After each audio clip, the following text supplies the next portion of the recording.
Sesaat lagi akan Anda dengarkan spesial program Dialog Sambang Parlemen. Acara ini dipersembahkan oleh Dewan Perwakilan Rakyat Daerah Kota Surabaya, Jalan Yosudarso nomor 18-22 Surabaya. DPRD Surabaya, Omah Curhat Arek Surabaya. Selamat pagi sahabat Sonora, kita berjumpa dalam program khusus Dialog Sambang Parlemen. Dan pada kesempatan ini Dialog Sambang Parlemen mengangkat tema Gotong Royong Mengurai Kemacetan di Bundaran Dolok bersama Baktiono, Ketua Komisi C dari fraksi PDIP DPRD Kota Surabaya. Selamat pagi dan salam sehat Cak Baktiono, apa kabar? Selamat pagi, sehat selalu. Merdeka. Merdeka. Dengan saya Budi akan menemani Cak Baktiono dalam sesi perbincangan pada kesempatan pagi hari ini. Nah sahabat Sonora, perbincangan pagi ini selain kami siarkan secara terestrial melalui radio Sonora FM 98 Surabaya, juga bisa diakses melalui audio streaming di sonora.id sekaligus live YouTube di Sonora Surabaya. Acara ini dipersembahkan oleh Dewan Perwakilan Rakyat Daerah Kota Surabaya, Jalan Yosudarso nomor 18 hingga 22 Surabaya, DPRD Surabaya, Omah Curhat Arek Surabaya. Sahabat Sonora, upaya untuk mengurai kemacetan lalu lintas di sekitar Bundaran Dolok dengan beragam rekayasa lalu lintas sudah pernah dilakukan bahkan sejak sekitar mungkin tahun 2016, seperti uji coba rekayasa lalin menjelang traffic light Siwalan-Kerto dengan beragam pola, meski saat itu sempat dikritik karena dinilai cenderung sekedar memindah titik kemacetan bergeser ke selatan atau ke timur, hingga kemudian dengan pembangunan frontage route atau jalur penyangga Jalan Ahmad Yani yang saat ini sudah ada, termasuk berbagai usulan yang muncul tentang pembangunan rencana flyover, tol hingga underpass di Ahmad Yani.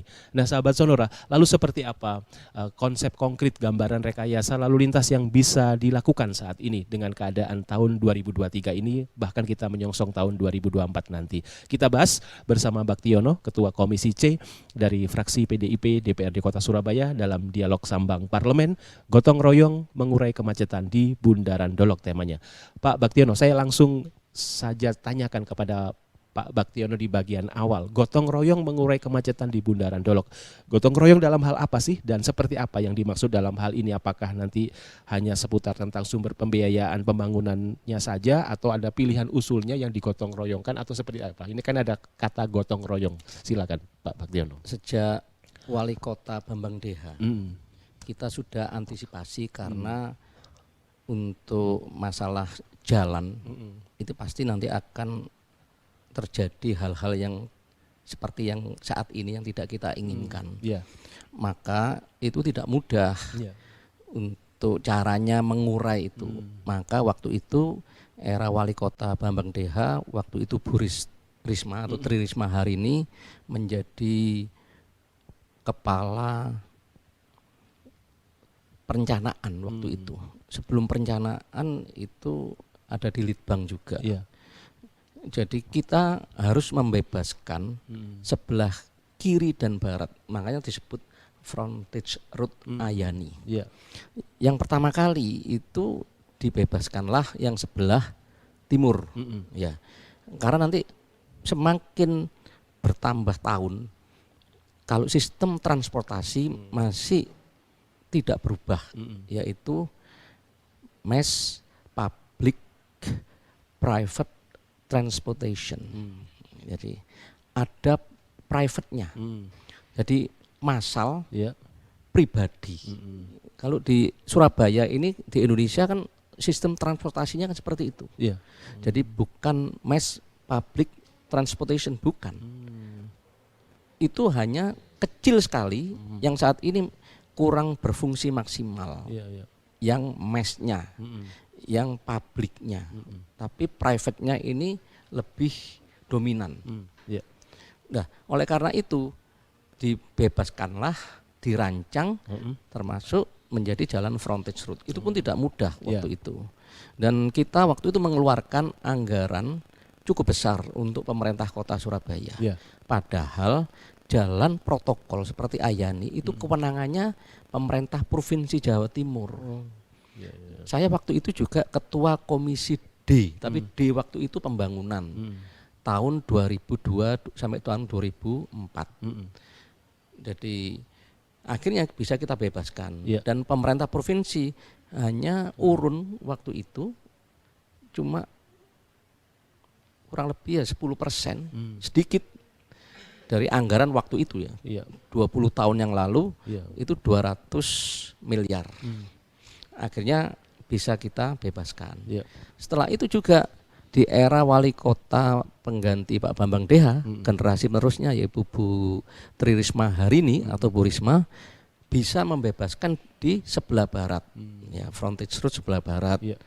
dan masih juga Iya. kejadian seperti ini. Karena bertambah tahun, bertambah banyak penduduk, perekonomian bertambah, Iya. kendaraan pribadi juga bertambah. Betul. Iya. Karena kita masih belum menggunakan kendaraan massal umum yang nyaman dan aman. Akhirnya berpikir lagi, ternyata titiknya di situ. Dan maka kita berulang kali untuk rekayasa lalu lintas masih belum bisa, apalagi kalau pagi hari atau sore. Iya. Itu luar biasa macet lewat di situ. Jam bisa, berangkat dan jam pulang ya, kantor. bisa berhenti sampai setengah jam minimal, karena banyak warga dari Sidoarjo yang kerja di Surabaya. Iya. Dan juga kalau pulang warga Sidoarjo pulang dari berhimpitan di situ. Jadi maka untuk gotong royong seperti apa? Ya tidak bisa negara atau kota ini dibangun sendiri. Iya. Ya. Jadi ya harus ada peran warga masyarakat, peran perusahaan baik swasta, BUMN, BUMD, pemerintah provinsi sampai pemerintah pusat. Ya kita lihat aja waktu Ahok jadi gubernur DKI, jalan-jalan yang itu melalui CSR semua. CSR semua. Iya, corporate social responsibility dari perusahaan-perusahaan itu diminta gotong royong untuk turut berperan membangun jalan-jalan di kota Jakarta. Nah, kalau kita runut ke belakang, saya seingat saya ya, ketika saya bertugas itu sekitar tahun 2016, problem kemacetan di Bundaran Dolok atau sekitar Taman Pelangi itu masih berproses. Bahkan tadi kalau Pak Baktiono itu di eranya Pak Baktiono 2000-an ya Pak Baktiono, 2003 malahan. Nah, karena kemudian juga di sekitar Bundaran Dolok atau sekitar Taman Pelangi itu juga masih berproses melalui uji coba rekayasa lalu lintas. Saya ingat pada tahun lalu itu menjelang traffic light Siwalan-Kerto itu dengan beragam pola juga pernah dilakukan oleh pihak Satlantas dalam saat itu. Hingga kemudian dengan pembangunan frontage road atau jalur penyangga Jalan Ahmad Yani yang saat ini juga sudah jadi, termasuk kemudian ini sekarang kita dengar nih Cak, usulan pembangunan flyover, tol hingga underpass di Ahmad Yani. Bahkan juga sudah ada jalan alternatif lain kalau kita lihat dari proses pembangunan wali kota sebelumnya hingga underpass Ahmad Yani. Bahkan sekarang ini kita sudah punya Surabaya Middle East Ring Road atau MER kita sudah punya ya. Ini kan sebenarnya juga sebagai alternatif dari Surabaya Timur yang menuju ke arah Juanda dan Sidoarjo. Tapi apakah semua itu pertanyaannya atau menjawab sudah mengurai kemacetan di Bundaran Dolok? Ya kita masih bisa melihat sampai sekarang ini. Nah, kalau saya mengutip dari beberapa hal yang sudah saya sampaikan tadi, Cak Baktiono, seperti apa progres sekarang ini? Kan banyak usulan, banyak alternatif. Nah, seperti apa nanti dalam hal ini DPRD, dalam hal ini Komisi C untuk bisa kemudian memberikan gambaran dengan kondisi yang terus berkembang, baik jumlah orang, populasi kendaraan juga bertambah. Ya, Komisi C senantiasa membuka pintu lebar-lebar bagi warga masyarakat atau kelompok masyarakat siapapun untuk bisa memberikan masukan dan kita diskusikan bersama. Seperti kalau masalah jalan ya, kita tidak konsentrasi dahulu di Bundaran Dolok. Dulu ada jalan arteri. Ya, ada arteri primer. Arteri primer itu zaman Orde Baru itu lebarnya 35 meter. Jadi mulai itu. Setelah itu setelah zaman reformasi ada MER, Middle East Ring Road. Setelah itu kembangkan lagi OR. Ya. Jadi Out East Ring Road. Lebih dekat lagi. Maksudnya dekatnya dekat ke laut.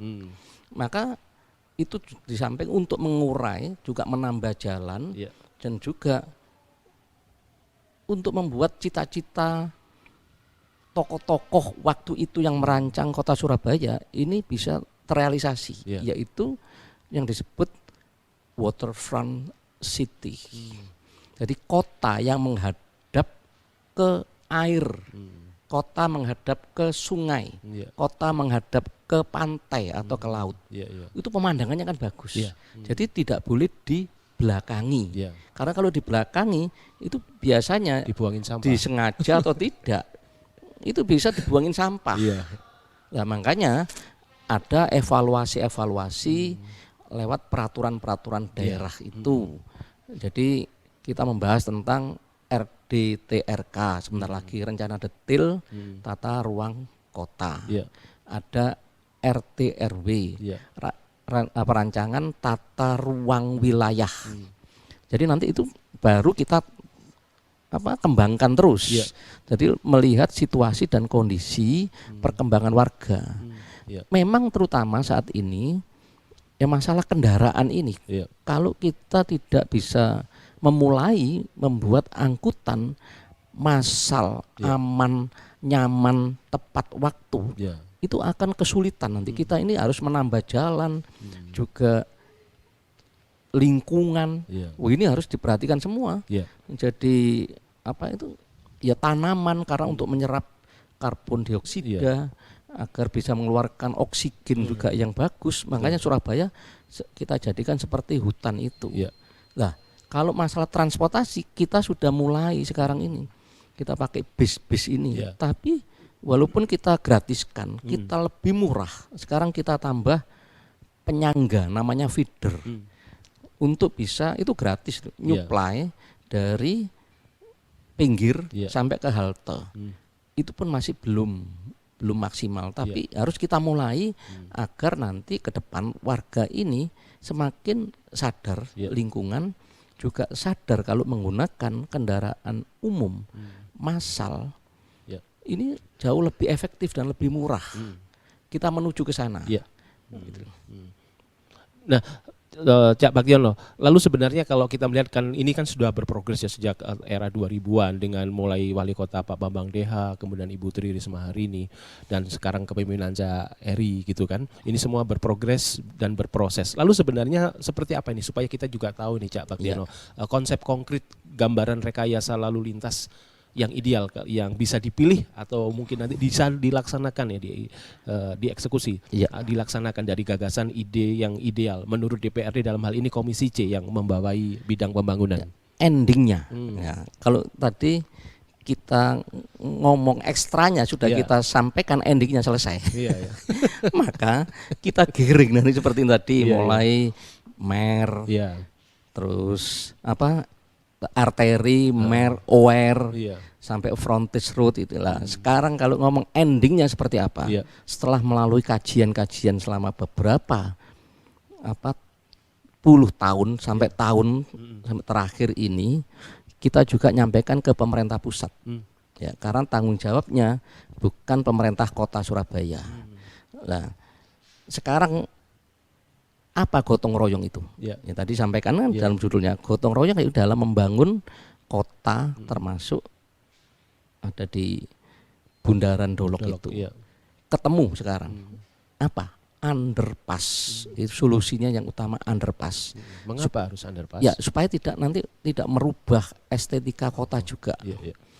Jadi yang atas tetap bagus seperti itu, bisa dihias, jadi tidak ada bangunan-bangunan beton, jalan-jalan beton berseliweran di atas. Kita tetap pertahankan sementara seperti itu, paling efektif menurut kajian-kajian juga sampai pakar DPRD Kota Surabaya sampai pusat itu underpass. Dan gotong royongnya seperti apa? Pemerintah kota kita sudah menganggarkan yang akan kita sahkan tanggal 10 November 2023 untuk APBD 2024. Kita akan laksanakan tahun 2024. Pemerintah Kota Surabaya kebagian untuk pembebasan tanah. Dan pembebasan tanah sudah kita anggarkan 81 miliar untuk pembebasan warga yang ada di atas yang akan dilewati underpass itu.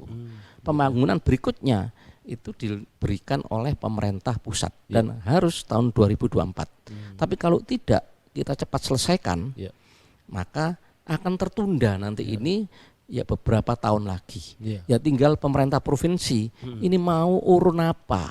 Gitu. Jangan jadi penonton saja. Karena Surabaya adalah ibu kota pemerintah provinsi Jawa Timur. Gitu. Biar ada kebanggaan. Iya. Jadi kebanggaan ini kebanggaan bersama. Iya. Wali kotanya juga bangga karena sudah dirancang sejak era wali kota Bambang Deha, Iya. Tri Risma hari ini sampai eksekusi Erik Cahyadi Iya. yang ada bagian-bagiannya, Iya. yaitu Bambang Deha merancang dan bisa membebaskan frontage route Iya. sebelah timur. Di era Bu Risma frontage route sebelah barat, Iya. ya beserta jalannya juga. Iya. Di era Mas Erik Cahyadi bisa mengurai kemacetan dengan meneruskan lewat program underpass tadi. Iya. Ada kebanggaan. Iya. Ayo bangga bersama, termasuk gubernur. Makanya saya sampaikan jangan jadi penonton dong. Nah, gitu. kalau Cak Baktiono menyampaikan kalau bisa provinsi juga punya urun gitu. Nah, itu sumbang atau kontribusi apa yang kira-kira bisa menjadi domain provinsi yang sangat dibutuhkan oleh kota Surabaya apa? Misalnya uang dong, APBD pemerintah provinsi Jawa Timur. Karena apa? Seluruh pajak kendaraan bermotor itu kewenangannya pemerintah provinsi Jawa Timur. Kalau kita ngomong pajak kendaraan bermotor ya, Iya. itu harus bayar mereka. Kalau nggak bayar yang ngawasi banyak. Iya. Warga masyarakat, Satuan Polisi Pamung Praja, Iya. Kota Surabaya. Kadang lihat Dinas Perhubungan pemerintah Kota Surabaya, Dinas Perhubungan pemerintah Provinsi Jawa Timur, polisi lalu lintas juga ngawasi. Kalau enggak ditilang itu. Kalau STNK mati, nah, maka pajak kendaraan bermotor cukup besar. Kita ngomong dari Kota Surabaya saja. Ayo dari situ kita bangun yang baik, yang kokoh, yang kuat. Bukan sekedar underpass saja nanti diberi seperti apa, biar nanti ada kolaborasi antara pemerintah pusat, pemerintah provinsi, pemerintah kota Surabaya dirancang bersama-sama, juga melibatkan usulan saya seniman. Biar kota ini juga artistik yang bagus. Ada karena nilai ada nilai estetikanya. estetika seni. Iya. Ya, bukan sekedar beton saja. Iya. Jadi kalau kita lihat di underpass, ini underpass pasti Waru atau Surabaya, Surabaya, Jawa Timur katut gitu loh. Iya, betul. Nah, ini menjadi sesuatu yang kemudian berproses dan berprogres sampai sekarang ini.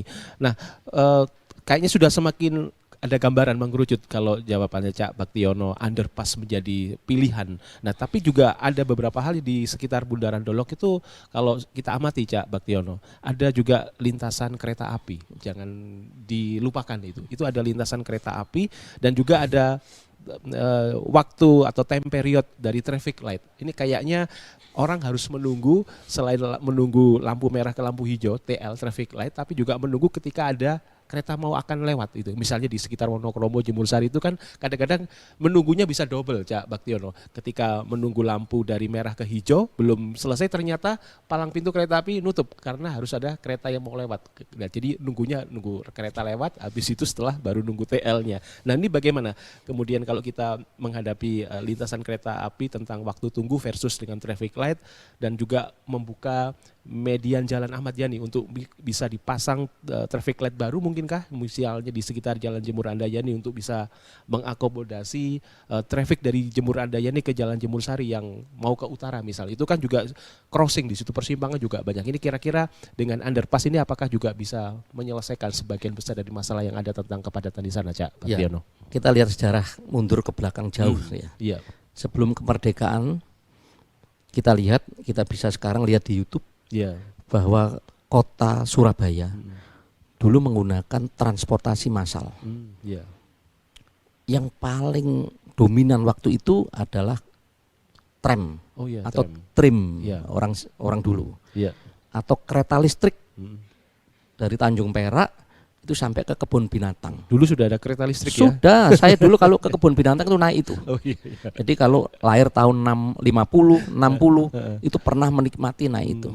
Jadi sekarang orang sebenarnya apa istilahnya pamernya telat. Kalau sekarang pamer sepeda listrik ternyata dulu orang Sudah pakai ada. Jadi kereta listrik. jalurnya itu lewat jalan Diponegoro itu di Iya, tengah. Itu masih ada. Iya, iya.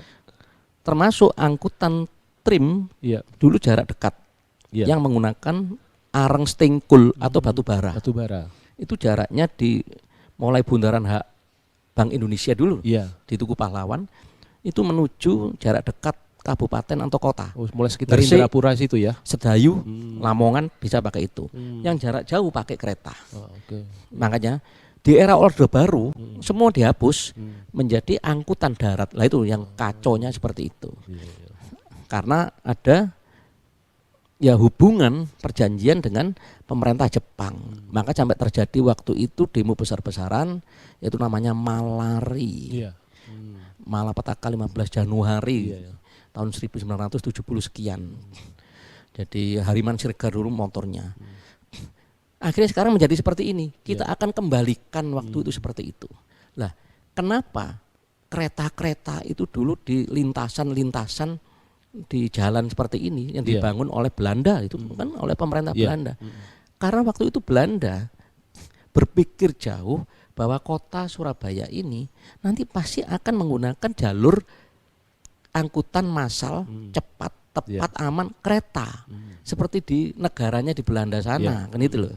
Makanya di jalur-jalur padat ada dia namanya viaduk. Iya, viaduk. Ya kan? Lihat di Gubeng. Ngaglik. Iya. Itu kan ada Betul. kereta lewat atas. Iya, masih ada. Di jalan Sulawesi. Iya, Gubeng itu viaduk Gubeng. Iya. Sulawesi itu lewat atas. Iya. Mobilnya lewat bawah kendaraan sudah diatur. Lah kalau seperti ini seperti apa? Ya kita berpikir ulang evaluasi karena memang ada perubahan sistem transportasi yang waktu itu harusnya dipertahankan. Ya sudahlah kita sekarang yang bertanggung jawab di pemerintahan saat ini. Ya mau enggak mau ya buat ini yang paling efektif underpass, termasuk nanti di bawah rel juga. Underpassnya di bawah rel situ hingga laju kereta api tetap aman, juga yang lewat di bawah juga aman dan juga bisa mengurai, termasuk yang di Wonokromo nanti itu harus seperti apa. Ini yang ini dahulu gitu loh, karena memang kita keterbatasan anggaran itu. Dan kita APBD kita saat ini ya 10,8 triliun untuk tahun 2024. Itu jauh kalau buat angkutan kereta misalnya kita membuat lagi jauh. Karena untuk biaya membuat misalnya seperti di Jakarta ya, kereta bawah tanah atau MRT. Itu biayanya untuk 1 kilometer. Pembangunannya plus keretanya untuk 1 kilometer plus kereta itu sudah memelan biaya 3 triliun. Untuk biaya pembangunan terowongan dan lain sebagainya itu sampai 2 triliun saja untuk 1 kilometer. Nah kalau untuk Surabaya dengan APBD taruh aja 10 itu kan cuma kurang lebih 4 kilometer. APBD kita diberikan untuk pembangunan ini saja cukup besar.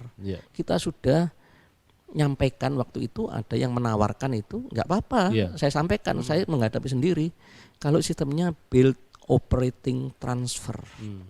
Jadi yang membangun, yang membiayai semua adalah negara yang akan menanamkan investasi untuk transportasi yang paling memungkinkan tadi MRT atau kereta bawah tanah, dan silahkan ditarik sendiri, dibangun di ini sini, tapi nanti kurang lebih berapa puluh tahun itu kembali menjadi milik pemerintah kota. Sistemnya lewat BOT tadi ya? Ya, jadi dibangun oleh negara lain, dioperasikan oleh negara lain dalam jangka waktu berapa puluh tahun. Nanti kalau sudah selesai baru milik pemerintah kota. Itu mereka masih mikir, ini ditarik berapa nanti tiketnya itu.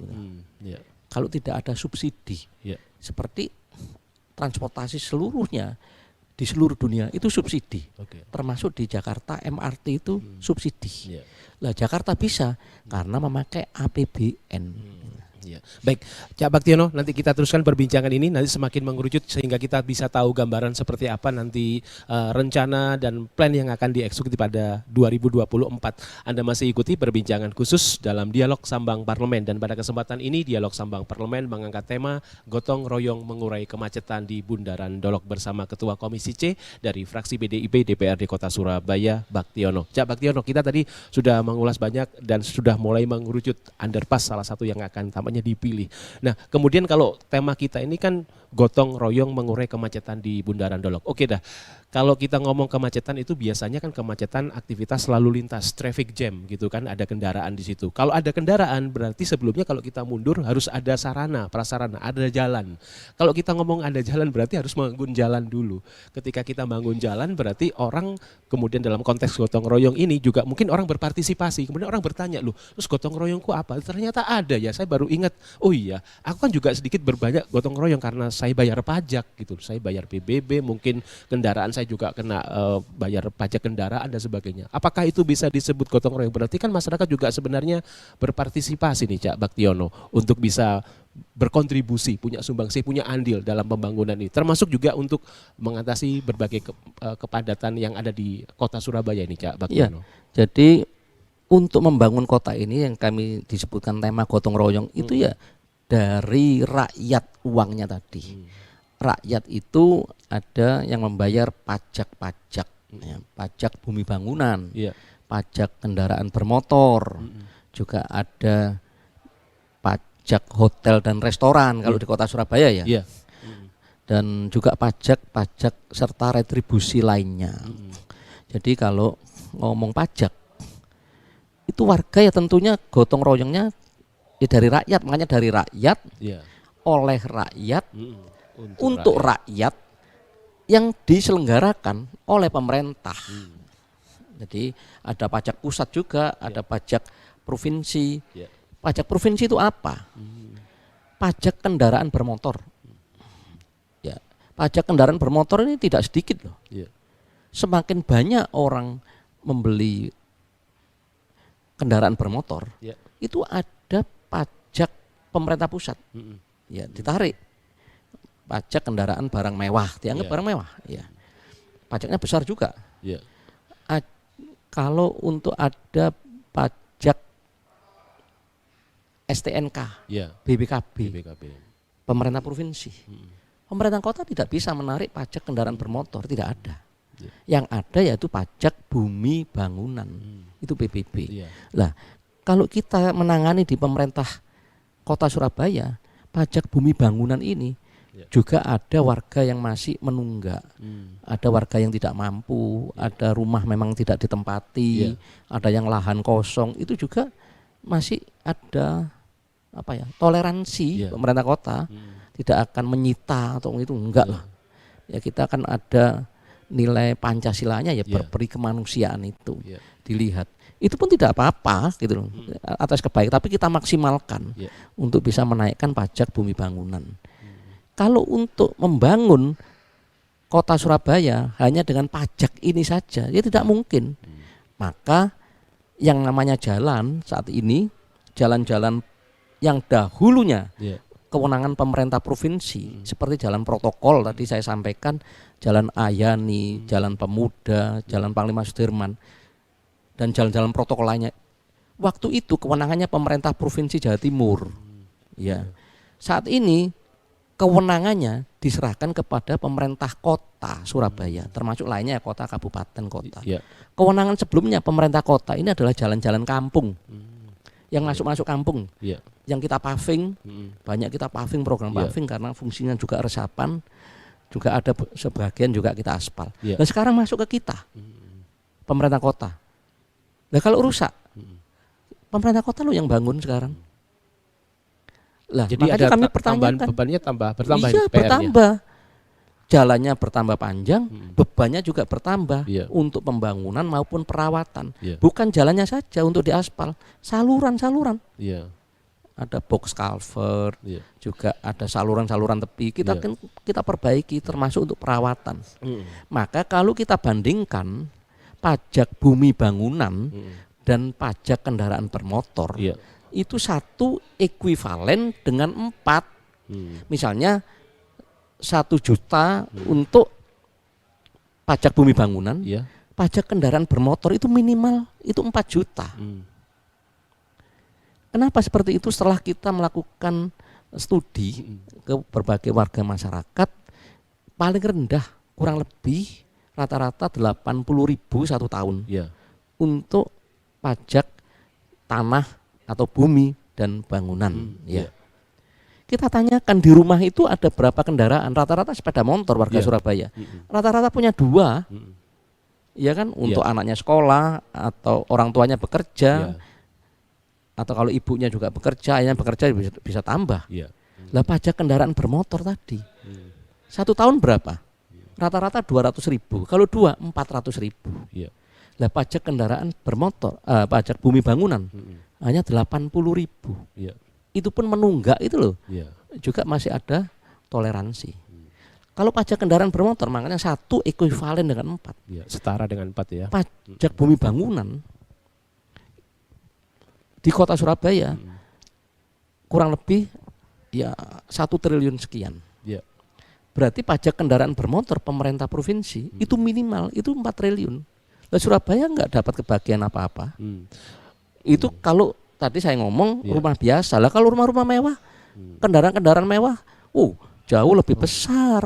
Nah, ini kalau tadi disambungkan dengan tugas dan kewenangan kewilayahannya dulu menjadi kewenangan dari pemerintah provinsi, sementara kemudian sekarang dilimpahkan menjadi tanggung jawab pemerintah kota. Padahal juga pemerintah kota sebelumnya punya tanggung jawab untuk membuat perbaikan jalan-jalan untuk yang akses ke perumahan, perkampungan dan sebagainya. Plus sekarang untuk jalan-jalan protokol.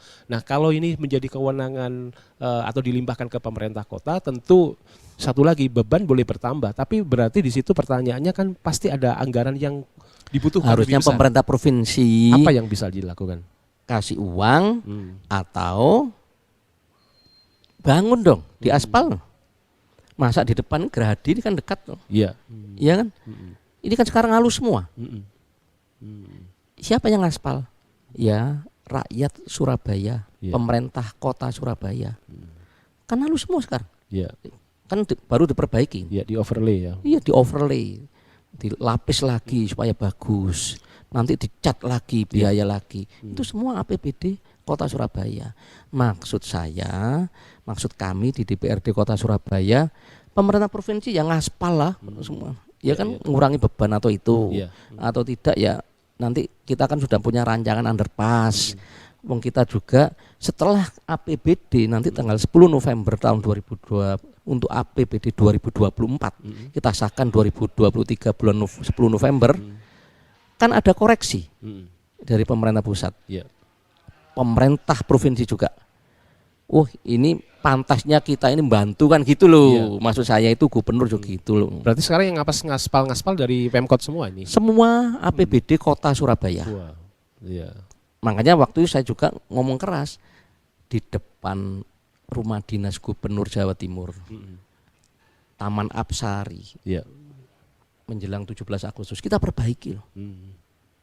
Iya kan? Bukan kita mengedepankan ego sektoral, ego pemerintah kota. Karena Bukoviva partainya lain, Mas Erik dari PDI Perjuangan, biarin aja deh. Enggak. Kita bangun loh, nampak bagus. Karena kita juga ingin kota Surabaya ini menjadi mercusuar, khususnya di Provinsi Jawa Timur. Ini jadi masyarakat termasuk saya jadi tahu ya ternyata di sini ada pelimpahan dan penambahan tugas yang sebelumnya menjadi domain Pemprov dilimpahkan ke Pemkot ya seperti memperbaiki jalan aspal, jalan-jalan protokol. Padahal sebelumnya Pemkot diberi kewenangan hanya untuk jalan-jalan di perumahan, perkampungan dan sebagainya sehingga bebannya bertambah. Tapi masalahnya anggarannya belum ditambah gitu ya. Jadi atau masih kurang. Makanya kalau mau gotong royong tadi ya seperti itu atau gotong royong turut membangun. Mungkin saya bagian aspalnya saja ya. Misalnya gubernur gitu ngomong ke Mas Erik, senang. DPR juga senang karena apa? Anggaran yang seharusnya mungkin untuk aspal, untuk saluran yang di jalan-jalan protokol bisa kita manfaatkan lagi untuk warga kota Surabaya. Jadi membangun rumah sakit sudah, bangun lagi. Ya ini kan bangun lagi pemerintah kota. Pemerintah provinsi rumah sakitnya satu tinggalan company, rumah sakit Dr. Stomo, Iya. rumah sakit paru-paru Karang Tembok, Iya. semua tinggalan company, tinggalan penjajah. Rumah sakit haji dibangun era Orde Baru. Iya.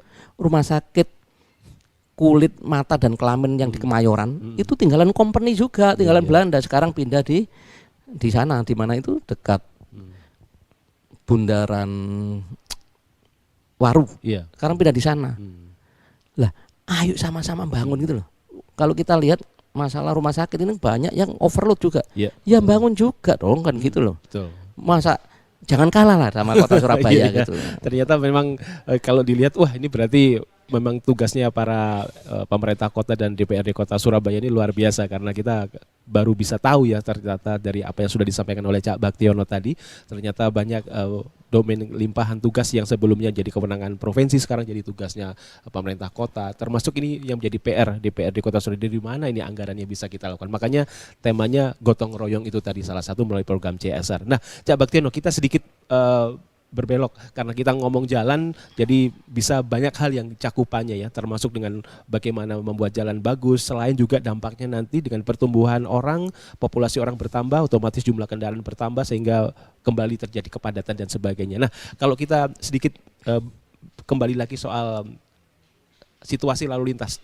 Kalau kita berbicara pemerintah pusat saya dengar sejak 2016 lalu bahkan sejak zaman kepemimpinannya Bu Risma Cak Baktiono akan berencana juga seperti Pak Baktiono sampaikan tadi akan membangun underpass di Ahmad Yani untuk mengatasi kemacetan di sekitar Bundaran Dolok khususnya di pertigaan Margarejo dan Jemur Sari. Itu kan sudah sempat disampaikan oleh Bu Risma pada sekitar 2016 itu ya. Nah sekarang ini bagaimana? Saya dengar juga pada saat itu tinggal menunggu desain atau DED-nya akan dibicarakan dan kita masyarakat juga masih nunggu kira-kira seperti apa yang sekarang ini bisa diwujudkan dengan usulan underpass tadi menyambung yang Mas Baktiono sampaikan tadi. Rancangan DED sudah ada. Nanti setelah anggaran yang kita sahkan nanti tanggal 10 November 2023 yang pelaksanaannya untuk 2024 kita pembebasan lahan. Dan warga sudah mulai disosialisasikan oleh pemerintah kota. Ya. Cuma harus hati-hati termasuk warga. Jangan sampai nanti dalam pembebasan lahan ini kita setback ke era Orde Baru. Digusur. Enggak loh. Jangan sampai ada kalimat seperti itu. Kalau zaman dulu ya ada yang dibayar walaupun punya surat tanah jelas loh. Ada yang dikasih sedikit, ada yang dibiarkan. Karena saya ini korban dulu. Di Jalan Kenjeran, sebelahnya makam W.R. Supratman, itu tempat saya. Makanya sampai mulai tahun rencana 1993, seluruh Surabaya untuk jalan arteri sudah selesai. Baru Jalan Kenjeran itu memang kami lawan bersama warga itu. Dan akhirnya bisa berhasil sampai era reformasi dan bisa dituntaskan sesuai. Jadi sesuai dengan waktu itu Kepres 55 tahun 1993 tentang pengadaan tanah dan bangunan. Sekarang menjadi peraturan presiden dan sampai menjadi undang-undang untuk pengadaan lahan untuk kepentingan umum. Nah, ini harus ada panitia. Panitianya itu bersama.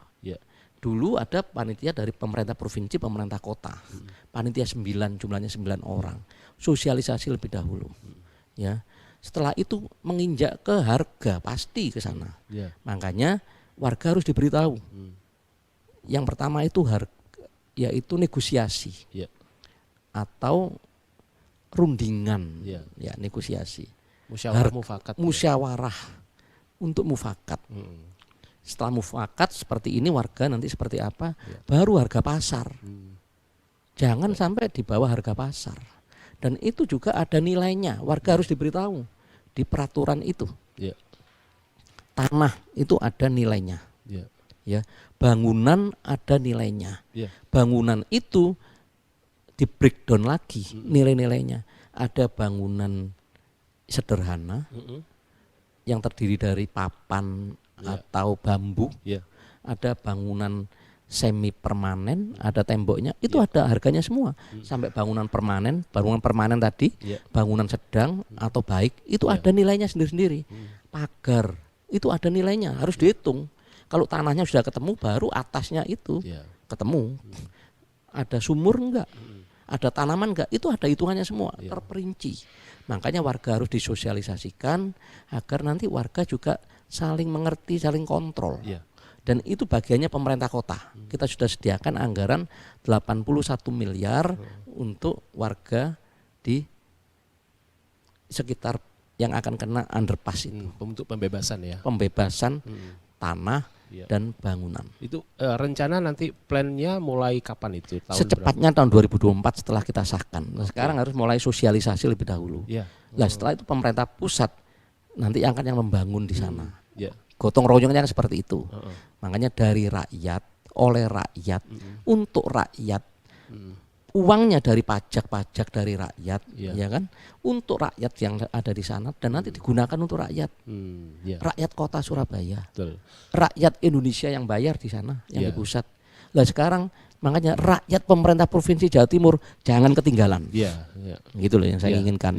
Pemerintah provinsi juga sekaligus bisa tergugah dengan apa yang disampaikan oleh Cak Baktiono untuk turut berkontribusi, turut bergotong royong dan punya andil di sini ya, karena ini proyek besar, rencana besar, ini juga untuk kemanfaatan dan kemaslahatan masyarakat yang besar juga. Tidak ada warga Surabaya, tapi mereka yang datang ke Surabaya untuk sekolah, bekerja, untuk berinvestasi, itu kan butuh kelancaran aktivitas lalu lintas dan sebagainya, Cak Baktiono. Ya, makanya saya sampaikan jangan mengedepankan ego sektoral, ego kedaerahan, ya kan, ego kepemimpinan daerah. Jangan. Kita ini negara kesatuan. Yang disatukan, gitu. Yang dipersatukan, ya harus sama-sama membangun itu. Pemerintah pusat sudah urun, kita sudah. Pemerintah provinsi masa ini bolong yang di tengah-tengah, jangan dong. Cak Baktiono, sebelum saya lupa, tadi menarik yang disampaikan oleh Cak Baktiono, tadi dipilih underpass. Itu kira-kira titiknya di mana? Itu kan apakah dulu sempat dibahas di sekitar pertigaan Margarejo dan Jemur Sari? Kalau saya ingat Bu Risma dulu sempat menyampaikan itu rencananya yang di sisi Dolok dulu yang akan dibuat, karena kalau nggak salah akan ada 2 underpass. Itu kira-kira gambarnya seperti apa supaya masyarakat tahu itu di titiknya di mana dan kira-kira plannya underpass mana dulu yang akan dikerjakan? Ya, yang paling krusial kan yang ada di bundaran Dolok itu. Itu paling krusial. Yang di situ didahulukan. Memang di situ titiknya. Terus nanti masuknya, terowongannya lewat mana kan gitu ya, bawahnya. Itu nanti ada kajian lagi. Ya tentunya di selatan Taman Pelangi di sana. Dan nanti keluarnya di mana ya, nanti dihitung lagi di situ. Sampai sejauh mana, karena itu juga butuh elevasi, juga kedalaman, juga harus menukik, juga harus naik seberapa. Itu nanti dirancang lagi. Cuma saya pesan di sana itu harus underpass yang ada ciri khas Surabaya. Misalnya ornamen-ornamennya tadi loh. Makanya kalau membuat ornamen yang hebat, yang ahli itu seniman. Makanya kota ini dibangun jangan melalui ego yang seperti saya sampaikan tadi. Pemerintah Kota Surabaya karena ini kewenangannya. Jangan libatkan seniman-seniman. Kan ya, ada arsitek, ada sipil dan ini senimannya. Dengan demikian nanti mereka turut bangga. Seperti contoh waktu itu jembatan Surabaya yang TIJ yang dekat jembatan yang menuju terminal Joyoboyo. Terminal Intermoda. Intermoda itu. Itu sudah ada cirinya. Cuma kelihatannya itu bukan seniman yang membuat. Wong saya juga dulu lahir di DKS yang tempat ini saya kenal seniman-seniman itu, saya tanya. Saya tidak dilibatkan. Lah jangan, ini libatkan karena apa? Kalau kita lihat dari jarak kurang lebih 10 meter bagus. Tapi jembatan itu kan dilihat juga bukan dari jarak dekat. Jarak dekat menengah dan jauh. Itu harus ada. Makanya bukan seperti ngeruwel atau ngeruntel gitu. Iya. Tapi dari jauh kelihatan bagus, Iya. dari sedang bagus, Iya. dari dekat bagus. Itu yang ngerti seniman. Iya. Gitu loh. Jadi semua berkolaborasi, berelaborasi, baik itu dari sisi pembangunannya, termasuk juga secara estetikanya diberikan ada sentuhan sehingga pembangunan ini lebih dilombakan. harmoni. Dilombakan rencana. Harus juga. dilombakan. Oh iya. Oke. Bagaimana ornamannya? Nanti dipilih berapa 10 terbaik, Iya. dilombakan. Biar apa? Warga ini turut berperan serta. Iya. Ya, bukan mereka membayar pajak, terus mereka sudah urusanmu selesai, enggak gitu. Oke. Jadi sahabat Sonora ada gambaran ya sudah ya bahwa ini kayaknya anak-anaknya mau ke arah underpass deh nih. Jadi kayak seperti underpass satelit dulu ya. Orang punya gambaran. Oh iya, ditembus ya itu bundaran satelit itu oleh Bu Risma pada saat itu dari underpass sisi timur, sekarang juga punya underpass sisi barat. Jadi itu kan kanan kiri ya kalau kita lihat di underpass Maijen Sungkono. Nah, ini seperti itukah nanti konsepnya, tapi kurang lebih pilihannya underpass yaitu khususnya di pertigaan Margarejo dan Jemur Sari untuk bisa mengurai kepadatan di sekitar Bundaran Dolok. Ini menarik, mudah-mudahan ini bisa segera terlaksana dan nanti bisa bekerja sama dengan pemerintah kota dan DPRD. Kemudian hal yang menjadi stressing point kita ini di penghujung segmen terakhir kita, Cak Baktiono, apa yang ingin Anda tegaskan sekali lagi untuk stakeholder, pemerintah kota, termasuk juga untuk pemerintah provinsi. Ini juga penting karena peran dan pekerjaan ini tidak hanya tugas pemerintah kota saja menurut saya. Silakan Cak Baktiono. Pemerintah Kota Surabaya melalui DPRD Kota Surabaya juga dan wali kota akan mengesahkan RAPBD 2024 menjadi APBD Anggaran Pendapatan Belanja Daerah Kota Surabaya tahun 2024 pada tanggal 10 November 2023. Dan sudah Komisi C merangkum semuanya ketemu 81 miliar. Kalau tidak cukup ya nanti akan kita tambah, pasti seperti itu. Kami minta juga pemerintah Provinsi Jawa Timur ikut berperan dalam hal untuk pembangunan underpass ini. Karena pemerintah pusat sudah siap untuk itu dan harus selesai tahun 2024. Kalau tidak, kita tidak rancang sekarang, ini akan mundur.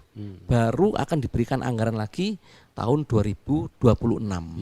Ya, jadi kita tidak mau terlambat untuk mengurai kemacetan ini secepat-cepatnya, sebaik-baiknya, libatkan warga masyarakat termasuk para seniman tadi supaya nanti kelihatan artistik yang bagus dan bisa menjadi ikonnya warga Kota Surabaya dan kebanggaan arek-arek Surabaya untuk underpass di wilayah Bundaran Dolok tadi. Oke. Ketua Komisi C dari fraksi PDIP DPRD Kota Surabaya, Baktiono. Pak Baktiono, Cak Baktiono, terima kasih perbincangannya. Semoga kita juga dukung upaya ini karena ini juga untuk kepentingan kita bersama. Sahabat Sonora, sampai di sini perbincangan kita dalam program khusus Dialog Sambang Parlemen yang kita angkat Dialog Sambang Parlemen tema hari ini, gotong royong mengurai kemacetan di Bundaran Dolok. Kita akan bertemu dalam program serupa dengan topik yang berbeda. Budi undur diri, terima kasih atas kebersamaan Anda dan tetap bersama siaran Sonora FM 98 Surabaya. Kita kembali bersama rekan-rekan di studio.